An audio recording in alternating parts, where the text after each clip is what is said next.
Welcome to LEAPCAST. I'm your host, Dr. George James.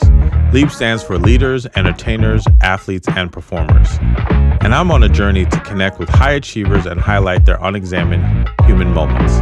When I started, I didn't see anybody that looked like me, talked like me, had a similar background to me, understood, the struggles that I was uniquely experiencing being a Latina daughter of immigrants. And I feel like once I started talking about money, I realized there were so many others like me who also didn't really see their experiences reflected or represented in personal finance. Because let's be real, personal finance is very, very male dominated, and particularly white males dominate the space. So that is definitely something that I take pride in, because I feel like, first of all, it took me overcoming my fear of being open and just talking and being transparent. Because there's a lot of things that I'm kind of embarrassed to talk about. Like, it could be embarrassing for me to sometimes talk about how poor we're growing up. And my parents are still, technically poor. And so for me to talk about that is tough. I have to get over the shame. I have to get over the taboo. I have to navigate through it differently in my mind. And so I take pride in it because I realized that I could let it hold me back from talking openly. All of my experiences that I've had that, yes, a lot of people might judge or might, laugh at it. But like, listen, I wear it as a badge of honor. I do. I'm like, the fact that I started the race 15 miles behind everyone else and I still ended up at or beyond them. Yep. I should never be ashamed of that. That's something to take pride in. Watch And me work. let us never be ashamed of how tough it was for us to get where we are, because that's truly what's going to inspire and motivate the people that are coming up like us who might feel like they have no chance. You do have a chance. And by seeing others who have a similar struggle, that can help you. One quick example is a lot of times, for example, Susie Orman and others like her, they'll talk about budgeting, right? And they're like, this is how you got to budget. You have to make sure that you pay yourself. That idea by itself, paying yourself first, is culturally problematic for Latinx and Black cultures, especially, and other Black, Indigenous, people of color populations, because when you are in a community of color, oftentimes your culture is a collective culture. Yes.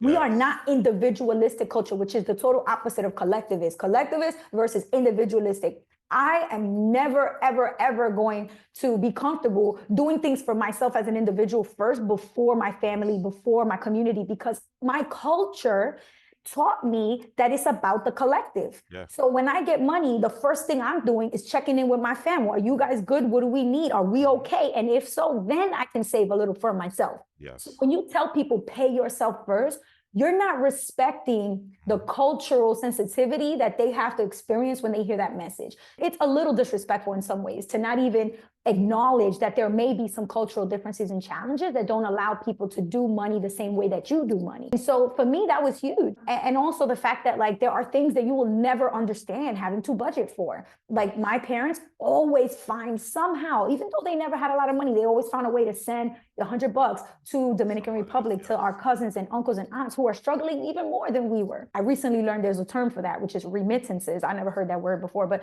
remittances is the word that is when you send money to your home country, another country that's outside of the U.S. I didn't know that word either, because that was also part of our family.